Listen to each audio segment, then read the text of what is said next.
I returned once again to Whitetail Paradise Properties in northern Missouri for an early season hunt. This time it was with my friend Charlie. We drove through the night to get here early on opening day so that we could make preparations for the first evening's hunt.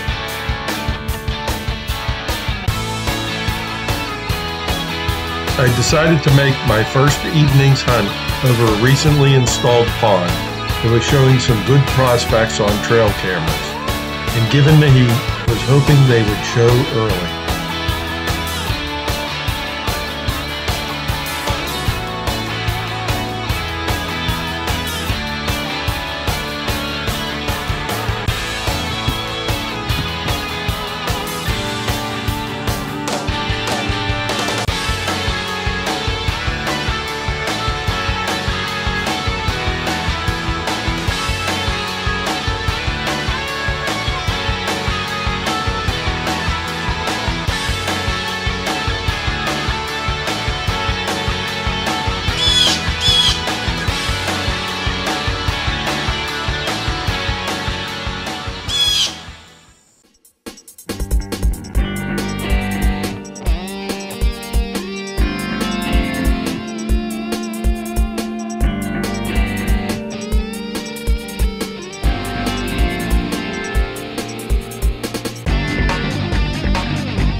Start of the night 2 hunt here in Missouri.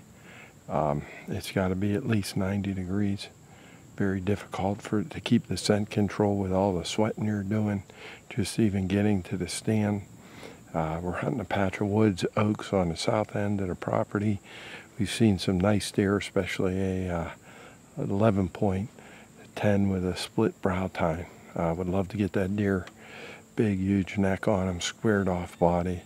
And then there's a few other nice 8 points and a 9 point. Almost looks like it could be the son of the 11 point. But we're off here hunting. Charlie's hunting at the north end of this patch of oaks. There's a water hole there.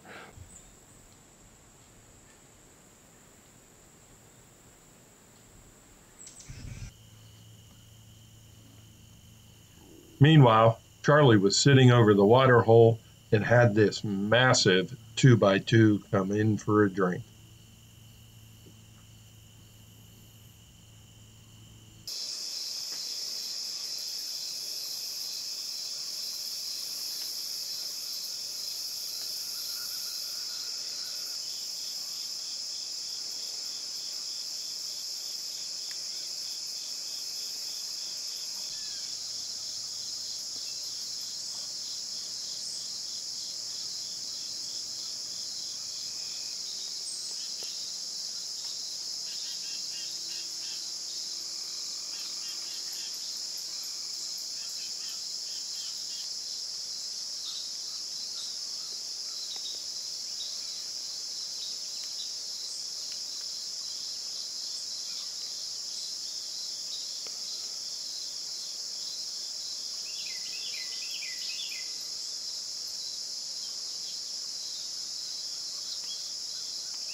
And finally, I got to see my first buck, albeit a small one, as he crossed out of the bean fields and into the woods.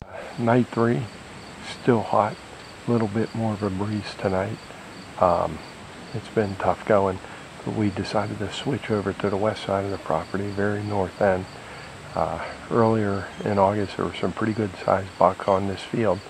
Lately, just a few small ones. But we're hoping, obviously always hoping, that the bigger buck will come around.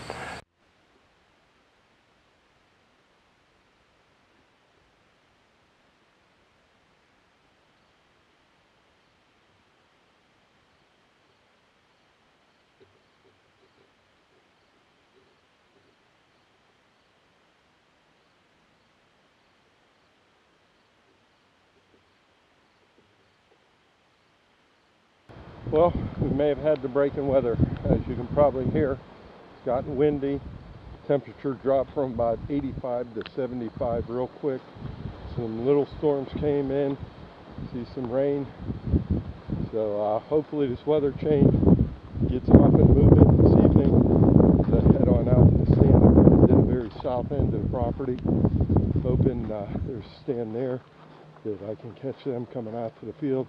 Haven't been to the stand yet, and hoping that's the right choice.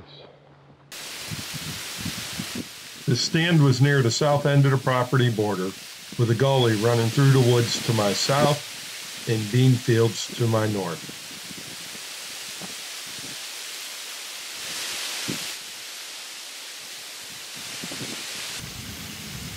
A turkey approached, but ducked back into the woods before presenting a shot.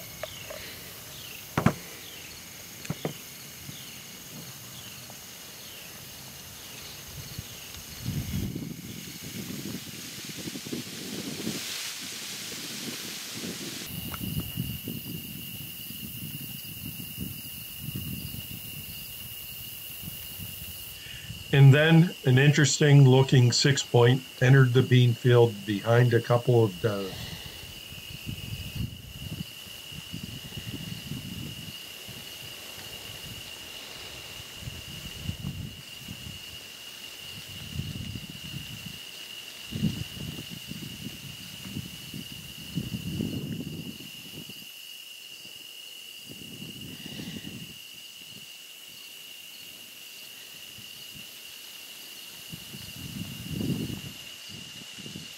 One of the really nice things about staying here is there's a full meat processing room to hang up your deer, running water to wash it down, stainless steel countertops with cutting boards, and then you have a full meat locker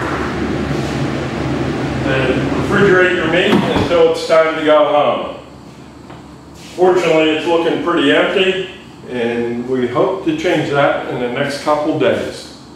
They also have a garage that's been converted into a scent-free changing room with plenty of storage space with everybody's equipment.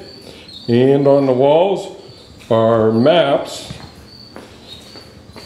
pictures and maps of the property that you're hunting, with locations of tree stands, cameras, food plots that are on there where you'll be hunting, so you can plan your day's hunt before you go out.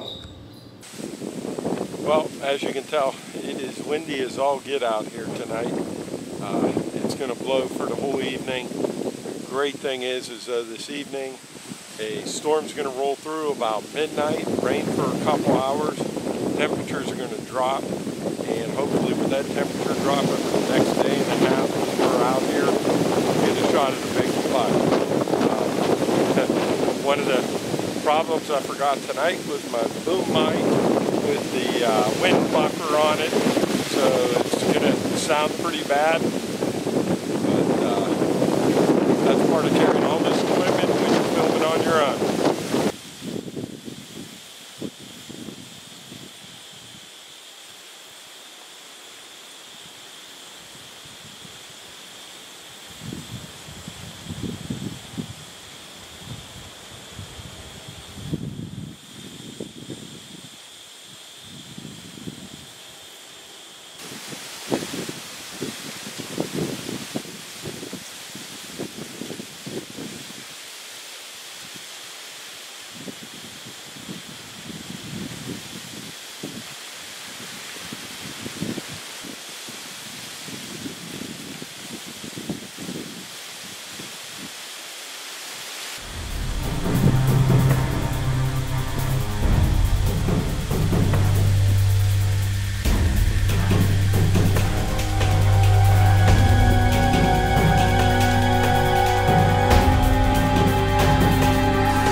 good blood on the arrow.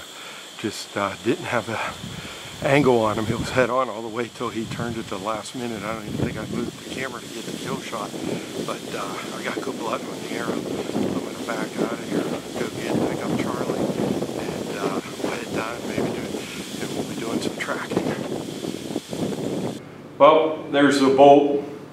Lots of blood you can see on the fletching. Also looks like some fat on it, some hair on the arrow tip, but passed right through them. Didn't hear any crashing in the woods. We could not find the blood trail. And there's a storm coming in, but there was no sense in trying to track them and push them. With no blood trail, we didn't know which way to go anyways, other than into the woods. And so I shot him out of the tree stand right here at the yellow dot. He come out below me and up into the clover and was going in this trail, and he just ran back in the woods when I shot him. So we'll let this storm pass in the morning. Charlie will go hunting and I will go trailing, and if I don't find them, Cody and Barrett that work here are going to come out and help me do a grid search for them. Might even, in my search, kick some other deer out to Charlie, who will be on the other side of the woods in a water hole at the very north end. So we hopefully will probably have a sleepless night, and tomorrow we will be back at it and hopefully we recover that deer. Alright, so we got Tracker Charlie here looking for blood, but we're just gonna, he's standing by where I shot the deer, and I think pretty sure it ran back on this trail going back into the woods, so we're gonna just kind of start grid searching for it. I got your deer. Oh, okay. That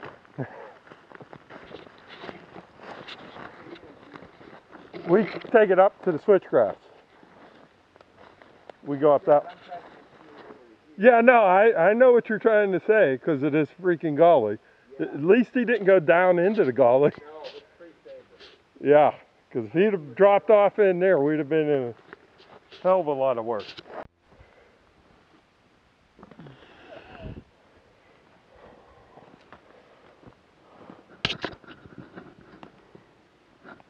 Look at that rub right on that tree right there.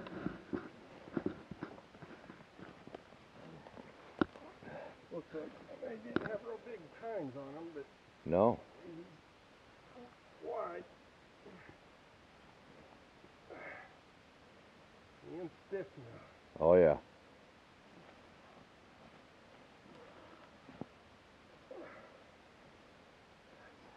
That's him. Right there. My shot. It really isn't all that far. No, he didn't really go that far. Yeah, it entered lungs. Lungs. High. Here to here. I think quite a bit. We'll edit that.